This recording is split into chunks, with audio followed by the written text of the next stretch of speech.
চতুর্থ শ্রেণীর শিক্ষার্থী বন্ধুরা, তোমাদেরকে স্বাগত। দেখো, তোমাদের গণিত বইয়ের 36 পৃষ্ঠা 3 নং সমস্যা সমাধান দেখাচ্ছি। একটি স্টেশন থেকে মেট্রো ট্রেনে দেখো 1048 জন যাত্রী নিয়ে যাত্রা শুরু করলো। তার মানে তার যাত্রী ছিল হলো 1048 জন, তাই না?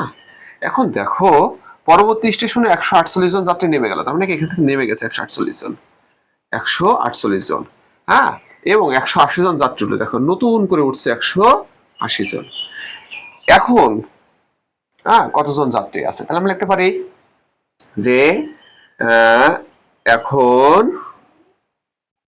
যাত্রী আছে,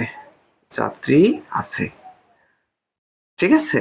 দেখো এই ট্রেনে ছিল কতজন? 1048 জন। এখান থেকে নেমে গেছে কতজন? 148 জন। এই দেখো, এটা বিয়োগ করে দিলাম। এটা তো নেমে গেছে, তাই না? আর নতুন করে উঠছে কতজন? 180 জন। তাহলে 180 যোগ করে দিলাম, ঠিক আছে। তাহলে তো এখন যাত্রী আছে, বেড়ে চলে আসবে এত জন। ফ্রেন্ডস, এখন বিয়োগ করে দেখি আমরা। 009, তাই না? যোগ 180 জন, তাহলে কত হয়? 0, 8, 10, 1080 জন এখন যাত্রী আছে, ঠিক আছে। তো ফ্রেন্ডস, তোমাদেরকে অসংখ্য ধন্যবাদ এই ক্লাসে অংশগ্রহণ করার জন্য।